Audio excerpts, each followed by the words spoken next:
Good morning, everyone, and welcome to our March 2017 customer webinar. Today, Tim Turner, our program manager for the townnews.com Content Exchange, is going to deliver his State of the Content Exchange address.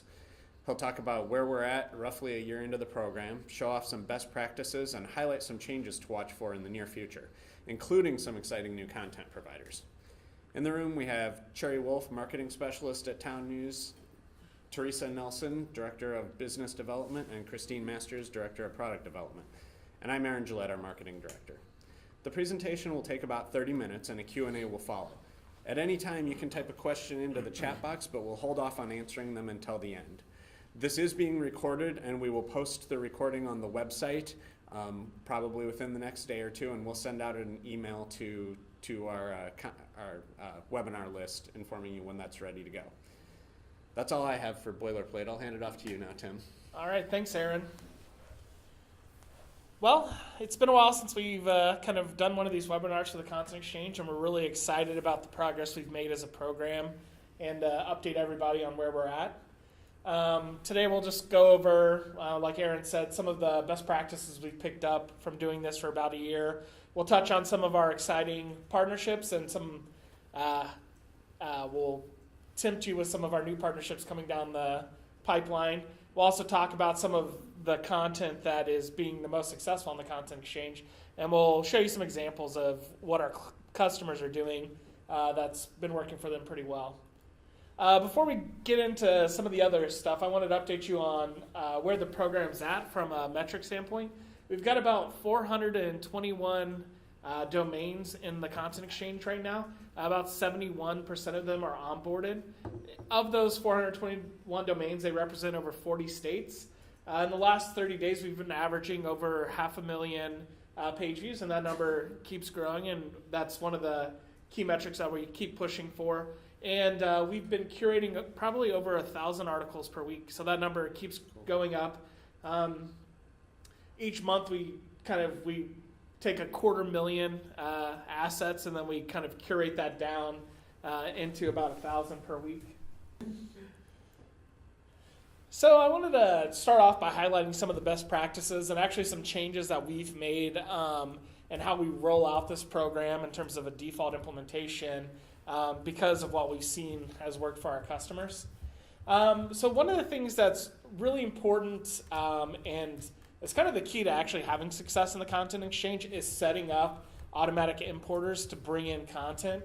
Now, by default, when we work with customers, we try to set those up, but some customers choose a more manual approach. But what we found is if you set up importers to automatically pull in content into certain sections, you're going to have significantly more success in the program instead of just mainly curating content. Really what it comes down to is just time. And we're also spending a lot of our time as a team curating content for these channels in our curated hub. So we definitely encourage you to set up as many importers as you can to kind of pull in content directly into your site. Another thing we've switched to is setting up blocks on front pages, index pages, and asset pages to try to expose users to content at the various points with which they enter your site. So this is kind of an example of the default blocks we like to put on pages. We love this card grid block. It kind of breaks up your normal content sections and it really slides in quite nicely on pretty much most of our default designs for Flex. Here's an example of that similar block on an index page right below the main element for that page. Give me 1 second. But yeah, we like to put a similar block on the article page that really highlights, and that's what I've highlighted right here, that encourages customers to click through to more content from the section. We tend to put this block in the middle of the page. That's because standard abandon rate is about 50% down the page, so that's why we like to put this block in the middle of the page. Another thing that we've really been working on customers with is doing some packaging of content. We've worked with customers to create dedicated sections. We've done special event coverage for events like the Super Bowl and for election night. And we've also worked with them to set up standalone newsletters for content from the Content Exchange. Some examples of sites that we like in terms of packaging. There's an entertainment page from a site here in Iowa. This is one that we haven't done a lot of work with them on, but they've done a great job. And Flex, it highlights how flexible Flex is to really let you create these custom pages. And then this is a standalone site which has a mix of their content and Content Exchange content, where they've created a health vertical domain to highlight just content from both, like I said, they're creating across their entire group and also from the Content Exchange. So some of the best content that we get in the Content Exchange we'll touch on, but we recently did a survey and we asked customers what type of content they were looking for. Local news obviously is kind of the primary content that I think drives page views on a lot of sites. But some of the secondary topics or areas where we've been really focused on as a Content Exchange, we have a lot of really good state news coverage from our partners. We have a lot of big metro partners in most of the states that we are in, and they produce a lot of really good state coverage.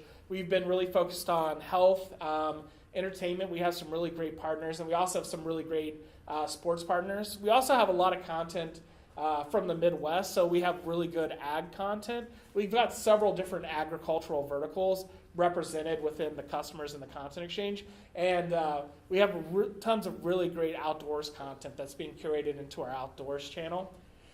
In terms of what performs the best on the Content Exchange, our number one kind of content category is entertainment. We've got some good partners that produce good content in the television and movies segments, but we also have a third-party partner in Bang Showbiz who produces celebrity gossip, movie industry news, and music industry news. And so about 30% of our page views on the Content Exchange come from the entertainment section, with kind of that celebrity gossip being the most popular for any given article. Our second most popular section has been our sports content, professional football being the primary earner in that category. We have a good third-party partner through Pro Football Weekly, but we do have several markets that are covering the NFL, including the Eagles, the Falcons, the Green Bay Packers. So we've got tons of different New Orleans Saints. So we've got tons of other sports content coming in, especially in that NFL vertical. And then probably our third most popular section in terms is our news section. We tend to focus on national, state, and politics. Those are our three main categories. What we've seen is it's kind of an even distribution between the three in terms of what works for us for page views. We typically roll the politics up into the national and state sections when we set those up on a site. It just makes the sections look a lot more fuller, and we tend to like that better. But when you actually look down and boil it down to the individual articles, it's the more viral or strange news that tend to have the most popular articles. Like one of the most popular one is some kid who stepped on a phone charger and embedded in his foot, and it kind of went viral. And we're monitoring our kind of global analytics, and we're looking at what content is getting the most traffic from social media. And then if we feel like that content scales out to the rest of our network, we're pushing it out. Some of that content's usually crime related, and that doesn't typically scale out nationally very well. But the more viral and strange news tends to do really well nationally. So those are kind of the three main sections where we're seeing the most page views. After that, we do get a lot of traffic to our outdoors, agricultural, and health sections. So we're really happy with the way that those are performing as well. But these tend to be the ones that the users are most interested, I should say. And a lot of that's because we have really great partnerships in some of these sections. Talking about partnerships, some of our existing partnerships, Pro Football Weekly has been a great partner in providing NFL coverage. Bang Showbiz is, like I discussed, they provide a lot of our entertainment-related news. We've got a couple of financial partners that produce financial content, Money Tips and Lind EDU.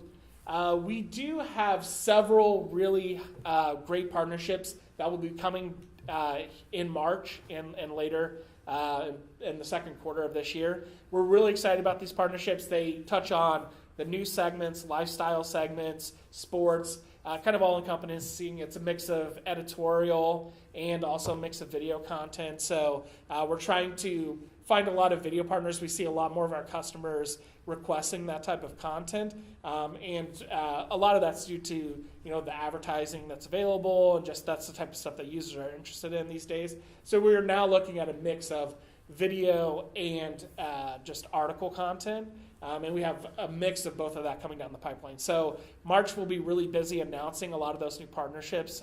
We're really excited about them, and we hope that you guys are excited too. And we'll definitely work with you to add the new channels as they become available. And when we create new channels, a lot of them will be going into our existing channels of news, entertainment, health, and some of our lifestyles channels.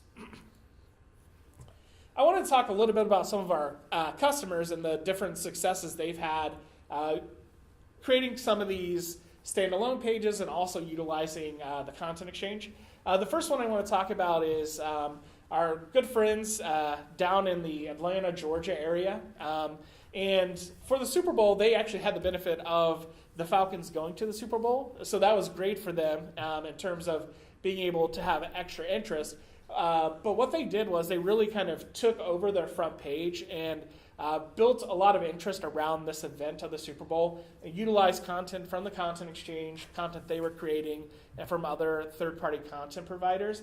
And so in kind of the 3-week range that they were able to cover the Super Bowl, on their primary site, they added an extra 30,000 plus page views to their domain just from spending a little bit of design time to make the Super Bowl prominent on their homepage and also look really nice. And that's another benefit of obviously the Town News and the block system is it's really easy to create these temporary homepages and then kind of wipe them out when the event's over and go back to your standard layout and design.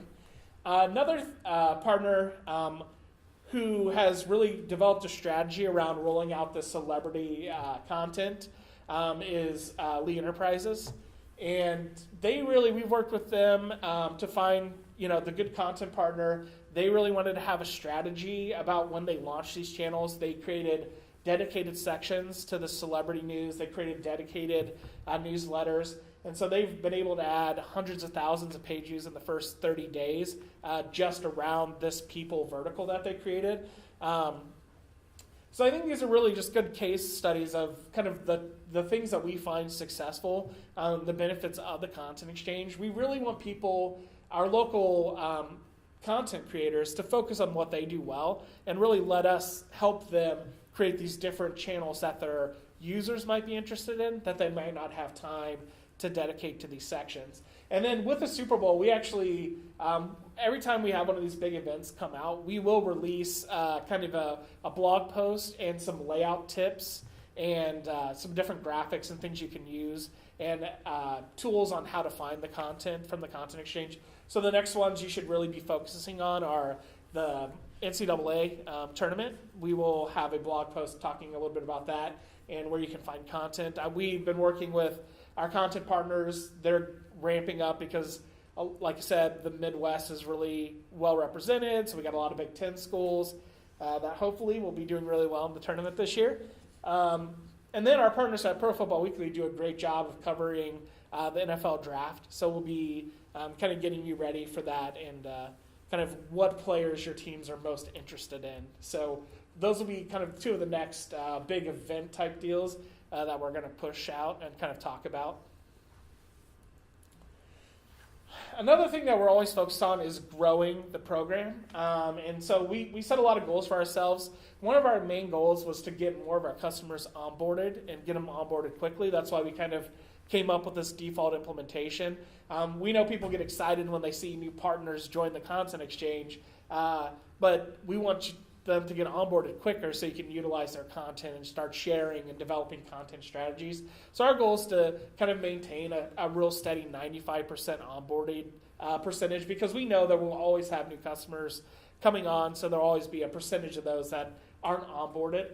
We still want to push more event coverage and design. We want to get in front of the different events, and a lot of that will depend on our partners as well. When you know that something that's happening in your community that might be important nationally is going on, it's definitely a great idea to reach out to our team and let us know, and we can work to kind of push out whether or not it's a homepage redesign or just say, hey, there's going to be extra content coming in for this specific section, like, the Mardi Gras in New Orleans, if people are interested in stuff about that, we have good partners there. So there's definitely things that we encourage you to communicate with us about to let us know so we can push more of those events out.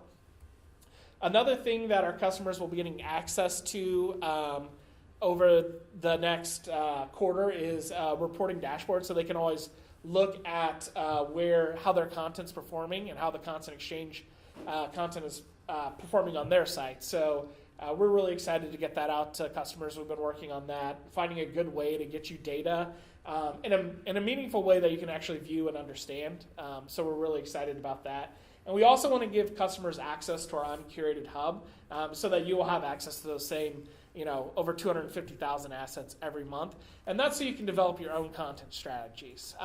We know that a lot of our customers might have different things that are important to their community that we're not aware of. Right now, we work with those customers one-on-one to find the content. We'd like to give you more access to content. We've got to do some more development on our end before we felt comfortable giving customers access to that. And what we found was the demand was more for the curated side, so we really focused on getting that up and running, and now we want to give customers broader access, especially as more of our customers are forming their own kind of national content teams and national content syndication strategies. We really want to give them just broad access to content. This will also really give you access to create regional channels, which is something we're not really doing right now. We're doing state channels, but then you'll be able to search for communities that are closer to you, where their local news might be relevant to your community, but it's not really relevant to the entire state or nationally. And all content can be managed through digital rights management. So if you're concerned about local competitors using your content or sharing it, we can work with you to set up digital rights management, and we'll announce well in advance before we open up that uncurated hub and kind of give broad access. But we have really great tools at preventing and controlling who can use the different content, so we're really happy with those. So we hope that you learned about some of our successes that we've had in the Content Exchange program. As always, we're really open to working with customers on their individual needs. So if you do have any questions, please reach out to us and we can work with you. If you're setting up a niche domain, if you have a content vertical that you want to roll out across all your properties, or even just your one site, that's great. We really encourage you to kind of get content in front of the users and where they're at. We know that the majority of users enter in on the article page, so that's very important in real estate. And to have success in the Content Exchange and other programs is you need to get that content on those article pages. That's kind of why we like to put blocks on there, and utility regions allow us to do that. Pulling in content is also very important. So setting up automatic importers. If you have questions about whether or not you have importers set up or need help with that, our customer support team is readily available to help you. They're trained on how to set all that stuff up, so they'll be glad to help out. And then, like I said, some of our top sections are entertainment, sports, and news. So if you want to evaluate kind of what your approach has been on those three kind of verticals and see if there's room for more Content Exchange content, we have definitely seen tons of user interest in those sections. Users are really eating up that content. So I just definitely encourage you to kind of evaluate what you're doing in those kind of three topics: national news, state news, sports, and entertainment, are those four topics. So definitely look at that. Great stuff, Tim. Thanks for walking us through that. It's really exciting to see how many customers have started using that content and the kinds of sections they're building with it, and I mean, great stuff. We do have a number of questions that have been submitted. Now would be a great time if you have a question, please type it into the question box, and we'll start working through them. We'll answer every question, so please if you have something, don't sit on it. Type it in there. First question. One of our publications is interested in pulling in content that would be of interest to Hispanic readers. Is there much content in the exchange that would fit that description? Is there content in the exchange in Spanish? So we do have, really in the last couple months, we've had several Spanish language papers join the Content Exchange. And so we had to come up with a strategy on how to segment out that content. So there is Spanish language content. when we pull in content from a Spanish language publication, we tag it with the keyword #Spanish for language purposes. So it's easier for us to filter out or filter in to the different language that people are interested in. So yeah, if there's definitely content there, and if you need help finding it, let us know, and we'll definitely help you find that Spanish language content. Okay. Can sites that receive our content edit it? We are concerned about the liability of edited articles. Right. So obviously, in the contract that you sign, you accept liability for modifications that you make to the content. That's kind of a standard process for content syndication. Yes, they can make changes. A lot of that has to do with regionalization or localization of content, because when it comes to headlines and leads and datelines and stuff like that, there's a lot of inconsistency. And what we try to do, we even edit content on the curated side. Mainly, we add state identifiers to headlines, because that tends to be important to let people know that stuff happened in a different state or a different community. So yes, they can, but like I said, liability kind of changes as people make edits to the content. Okay. Can you set up auto importers around keywords? Yeah, so an importer is essentially a search query, and you can, I just wrote a blog post that was published yesterday that talks about advanced tools for searching, and you can actually search specifically for keywords instead of just like general text by doing tag_keyword : and then the keyword. And then when we send out, we can go to townnews.com and you'll see my blog post. You can find it in the news section. It's also available in the Blocks admin. Yes.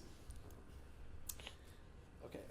What would be the advantage of utilizing Content Exchange for a newspaper that is already feeding AP stories into their site? Right, so we see ourselves as kind of a partner, kind of accompaniment with AP. We're not trying to replace them in any way. We're kind of an addition to. Our content really, we're really happy with our curation team and the content that they're focusing on. We've chosen verticals that we think are underserved by some other wire services, and we are really happy with our third-party partners. So it's definitely, we like what we're doing. We think it's a great addition to. A lot of our partners are using AP or Reuters, USA Today, or CNN in addition to us, so we don't have any complaints from them. Our main concern about activating these features is making sure we don't bury our local content. Are most sites keeping things totally siloed, or are they mixing the Exchange and local content onto the same pages/feeds? For example, we could have used some extra content related to the Super Bowl, but didn't want to bury our local reporting and photos from the week/game here in Houston. Yeah, that's a great question. So we tag every article that goes to the Content Exchange with a keyword that allows us to filter it out of certain blocks so that we can really put the content where we want it to go. It really varies from section to section on whether or not you want to mix that content in. So national news, obviously, most people are really comfortable mixing that in. And same thing with like if you have a national sports channel, but we tend to filter that out of like the root level sports section. So what you could do, say, if you're covering the Super Bowl and a lot of the local stories around Houston and what they're doing, is you could have an accompaniment block on that page. Essentially, that just pulls in our Content Exchange Super Bowl content. So you could just say, more stories from around the country or something like that. We've definitely done that for a lot of customers. It's really easy to do with the way that we tag content that goes to the Content Exchange. Is the Content Exchange available for everyone? Is there an additional charge to use the Exchange? Right, so the Content Exchange program is free. We don't charge anything to participate in it, but you do have to sign an MSA and an SOW, and basically that's to protect the intellectual property rights of all the participants in the Exchange, and just spell out the different, the legal language that we needed customers to sign.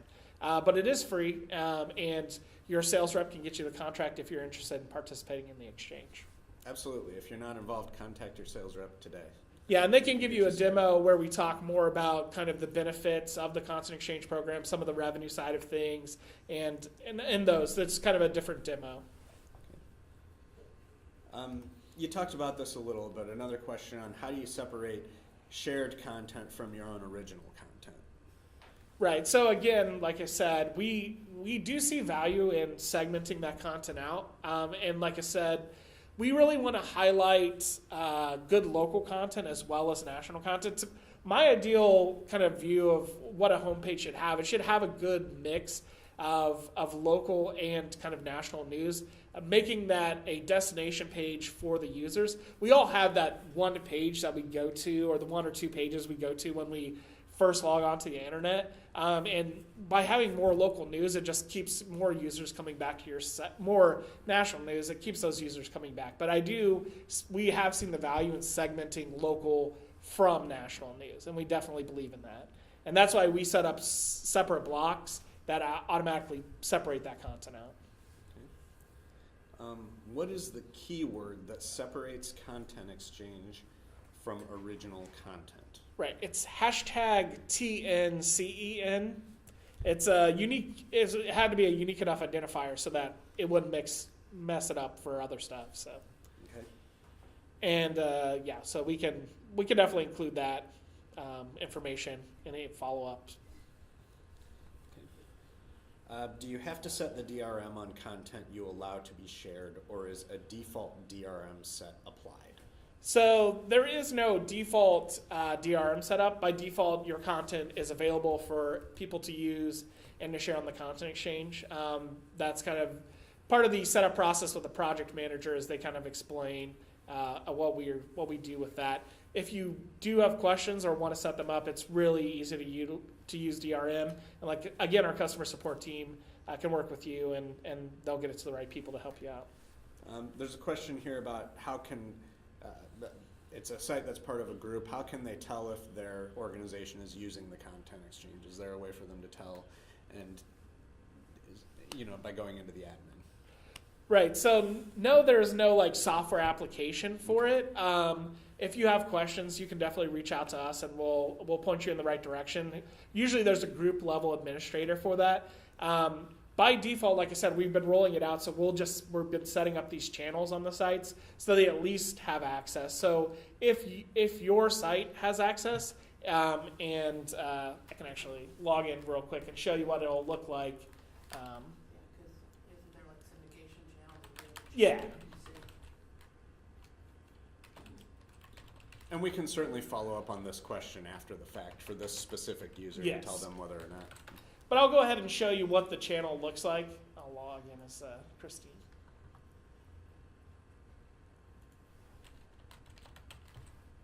I'll switch to customer site.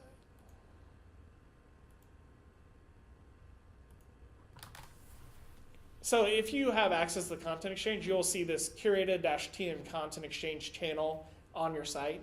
We try to set that up as soon as possible on site. So if you don't see that but think your group might be participating, feel free to reach out to us and we'll follow up and let you know. Because there are group level administrators for some of our groups.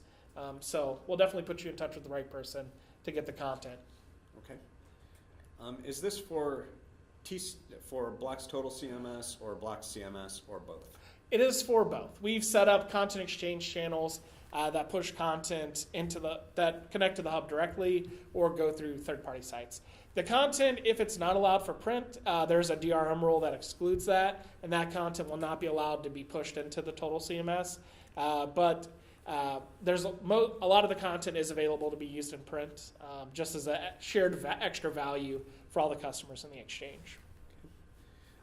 This is more of a comment, but for the previous question regarding siloing, it might help to know that at least with our setup, all content exchange content came in on all new sections with section tags.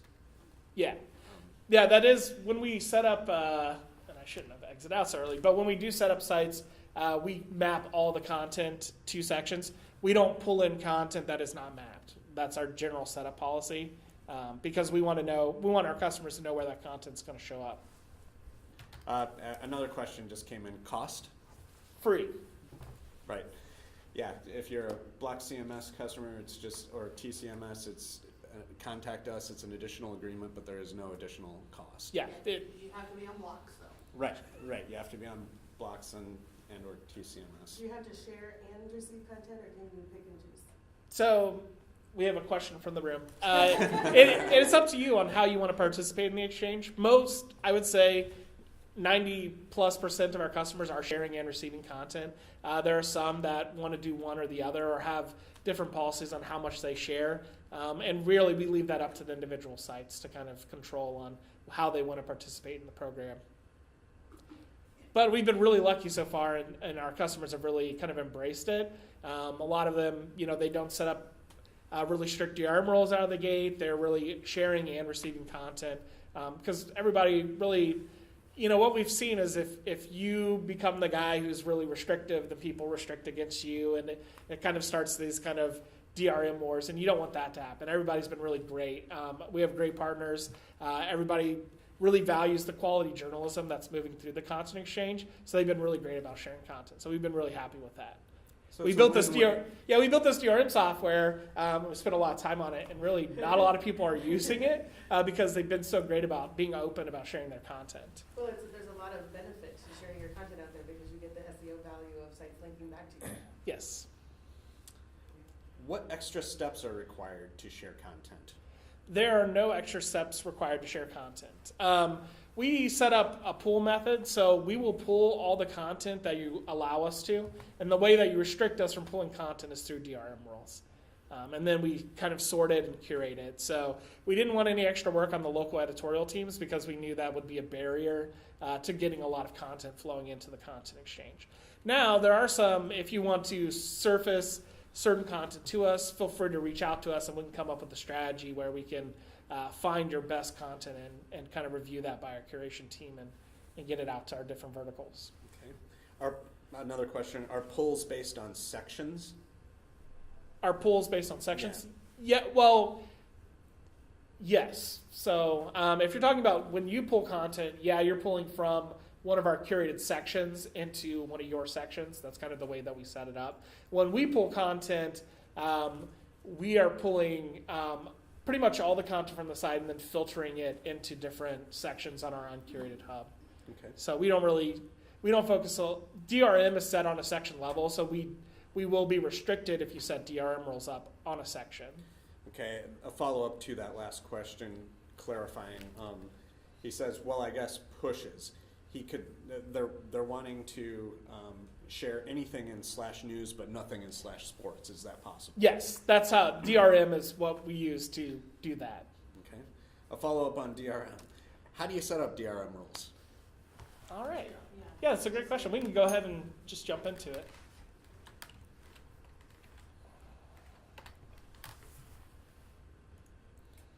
There's your searching Block CMS like a pro article there, by the way.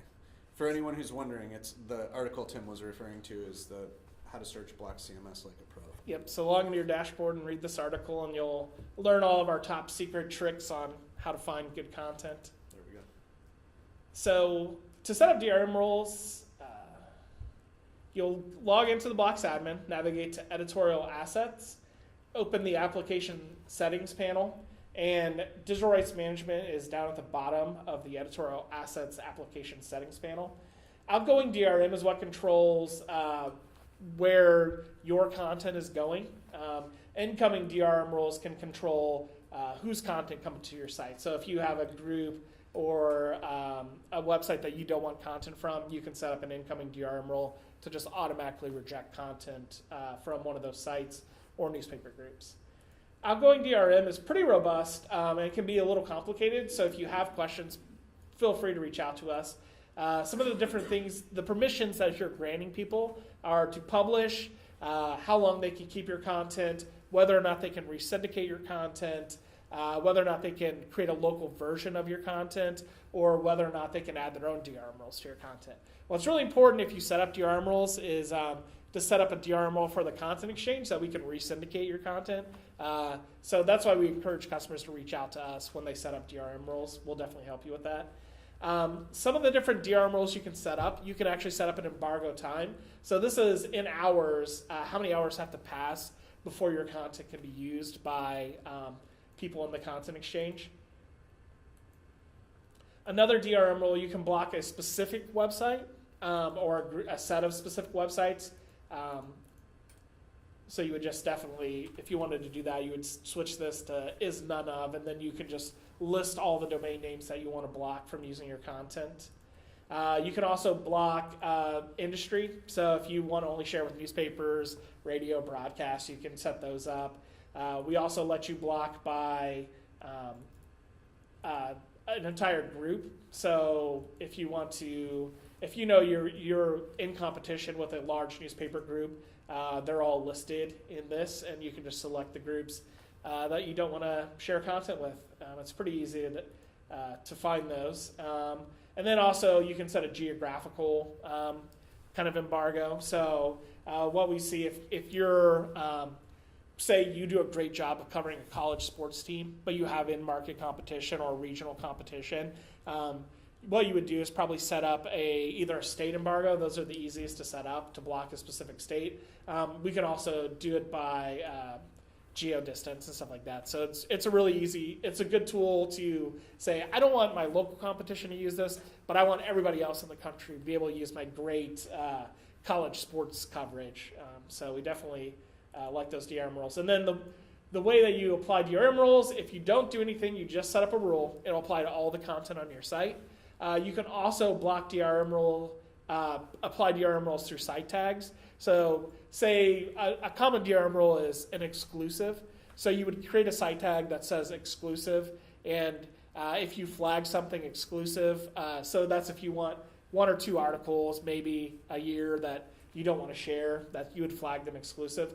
The other way is by sections. You can apply DRM rules to an entire section if you don't want to apply them to all the content on your site.